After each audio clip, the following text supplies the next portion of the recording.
क्योंकि अधर्मी तो नहीं है, लेकिन बस परेशान इस बात से हैं कि हर व्यक्ति धर्म से डिप्रेशन में है, क्योंकि धर्म करते हुए सफलता नहीं मिल रही उसको। जो आचार्य जी कहते थे या जो हम कह रहे हैं या जो शास्त्र कह रहे हैं, वो हर चीज करने को तैयार है, कर चुका, सफलता नहीं मिल रही। तब मैंने सोचा अब इनकी बीमारी की दवाई मत करो, धर्म की महिमा मत बताओ, ये धर्म की महिमा तो जान चुके हैं। क्या कहा? अब मुझे धर्म की महिमा नहीं बताना है, ये तो जान चुके हैं। अब हमें शांति धारा की महिमा नहीं बताना, ये तो जान चुके हैं। अब भक्तांबर की महिमा नहीं बताना, भक्तांबर की तुम जान चुके हो, करने लगे हो, पढ़ने लगे हो। मंदिर आने की भी महिमा नहीं बताना, तुम आने लगे हो, आ रहे हो, सारी महिमाएं हम जान गए। अब फिर हमें बताने की जरूरत नहीं रही। अब जरूरत है डिप्रेशन की दवाई, क्योंकि डिप्रेशन वाले मरीज ज्यादा हैं मंदिरों में, डिप्रेशन करने वाले मरीज ज्यादा हैं अभिषेक में, डिप्रेशन करने वाले मरीज ज्यादा हैं भगवान का नाम लेने वालों में, भक्तांबर पढ़ने वालों में, प्रवचन सुनने वालों में, नमस्कार करने वालों में। परम भक्तों में डिप्रेशन बढ़ रहा है, डिप्रेशन बढ़ रहा है। इतने डिप्रेस लोग आते हैं, इतने डिप्रेस लोग, आजकल हमें कुछ कहने नहीं पड़ता। बोले दादा जी हम बहुत परेशान हैं, तो ऐसा करो भक्तांबर बात पढ़ लो, परमानी पढ़ के आ रहा हूँ, जो दवाई बताओ पहले की कहते खा के आ रहा हूँ। बस परेशान डॉक्टर ने जितनी दवाई पढ़ी थी कि इस बीमारी पर इतनी दवाई है, तो वो लिखता है साहब ऐसा करो ठीक हो जाएगा, पर्ची दो। डॉक्टर साहब यही दवाई 6 महीने से खा रहा हूँ। अच्छा 6 महीने से खा ली? हाँ साहब खा ली। अब मैं क्या बताऊँ? जितनी चीजें शास्त्रों में लिखी थी वही तो मैं बताऊंगा, और जैसे आपको बताता हूँ तो आप कहते महाराज जी बोल दो ना, भक्तांबर पढ़ लो ना, महाराज रोज को पढ़ता हूँ। चलो ऐसे करो, शास्त्रों में नमोकार मंत्र की महिमा बहुत है। नमोकार मंत्र की महिमा बहुत है। शास्त्रों में लिखा है कि नमोकार मंत्र पढ़ना तो छोड़ो, श्रद्धा करने मात्र से बेड़ा पार हो गया था। पूरा नमोकार मंत्र छोड़ो, नमो अरिहंताणम से भी बेड़ा पार। तो ऐसा करो तुम्हारे सब कष्ट दूर हो जाएंगे। नमोकार मंत्र से ऐसे ऐसे कष्ट दूर हुए। आज से नमोकार मंत्र पढ़ो। वो हंसता है, बोले महाराज जी जब से होश संभाला है तब से पढ़ रहा हूँ। आप क्या बात कर रहे हैं? वही रटी रटाई दवाइयां दे रहे हैं। जब से होश संभाला है तब से नमोकार मंत्र पढ़ रहा हूँ। बोलो चैनी पढ़ रहा है कि नहीं? कुछ नहीं हुआ महाराज। महाराज कहते क्या कर, भक्तांबर बताई तो कर लिया, पूजा बताई तो कर लिया, अभिषेक बताया तो कर लिया, क्या बताओ? तब तो डॉक्टर सोचता है अब कोई दवाई नहीं बची, अब करने को।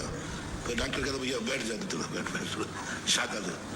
डॉक्टर 1-2 बार में तो आपके कुछ भी नहीं सुनता, उसी की दवाई लिखता है, बोले खा लेना। डॉक्टर साहब पहले बीमारी तो सुनो, कह दिया ना खा लेना दवाई, ठीक है। जब वो 2-3 बार में फेल होता है फिर कह रहा है भैया तुम बैठ जाओ, मेरी दवाई को बदनाम कर देगा तुम, बैठ जाओ। अब कहानी सुना तो बीमार कहाँ से हुआ था, कैसे हुआ था, कब हुआ था, बीमारी के पहले कैसा था। एक व्यक्ति था, उसके कुएं में दुर्गंध आ रही थी। दुर्गंध क्यों आ रही थी? उसमें 4 कुत्ते लड़ते लड़ते मर गए थे। अब वो उसमें सड़ गए तो पानी गंदा हो गया। वो महाराज के पास आया, बोले महाराज जी 4 कुत्ते लड़ते लड़ते हमारे कुएं मर गए, पानी गंदा हो गया है, ना अभिषेक को पानी मिल रहा है ना पीने का, सब गंदा हो गया। आप कोई मंत्र दे दो, कमंडल का पानी दे दो। अब महाराज ने ज्यादा सुना नहीं, जैसे डॉक्टर कम सुनते हैं पहली बार में। ठीक है जाओ नमोकार मंत्र पढ़ के 9 बार नमोकार मंत्र पढ़ के पानी डाल देना, ठीक हो जाएगा। उसने 9 बार पढ़ा, 108 बार पढ़ा, डाल दिया, पानी ज्यों का तो गंदा। जब कोई साधु तुम्हें कोई अच्छी चीज बतावे, उसका फल अच्छा बतावे, तुम्हें फल नहीं मिले तो आप अपनी आलोचना नहीं करेंगे, आप तुरंत साधु को उलाहना देने आएंगे।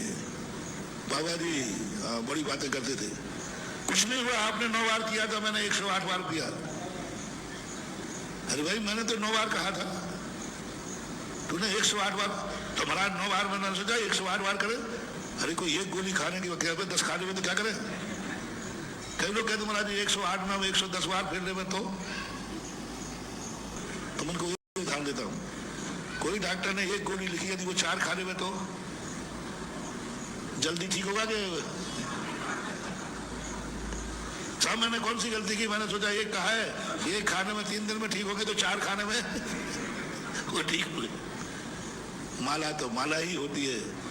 अन्यून मनति रिक्तम याथा तथ्यम न च विपरीता। जितनी फेरने को कहा उतनी फेरो।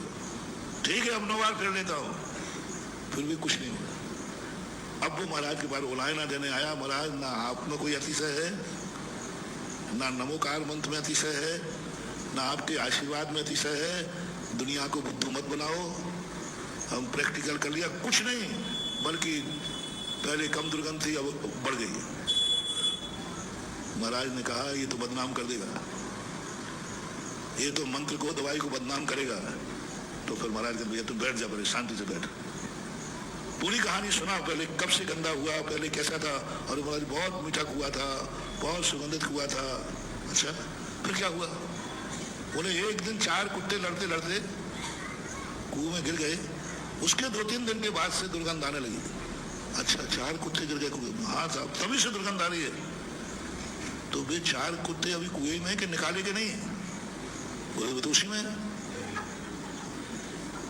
तो फिर तुमने निकाले क्यों नहीं।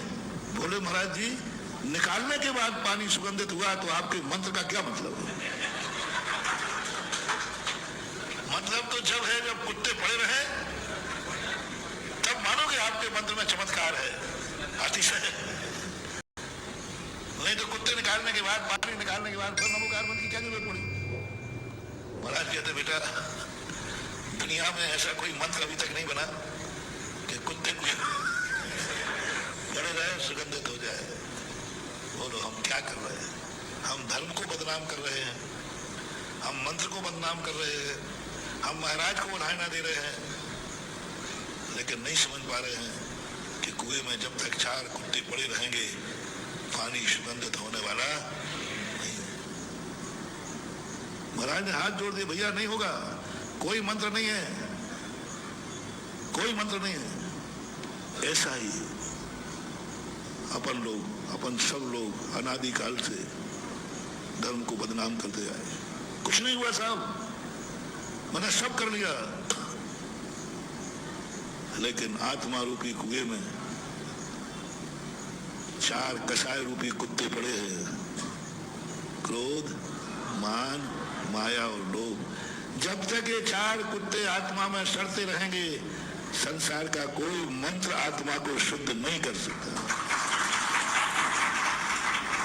इसकी तो खबर ही नहीं, इस पर तो ध्यान ही नहीं जा रहा। बस महाराज ने मंत्र दिया था है? मेरे अवगुण न चितारो। हाँ वाह वाह वाह पट्टा वाह, क्या जवाब दे। मेरे अवगुण न चितारो प्रभु अपनो भरत। अब मेरे गंदगी पे मत देखो, मेरे कुएं में कुत्ते पड़े हैं मत देखो, आप तो मेरा बेड़ा पार कर दो। मेरे अवगुण न चितारो।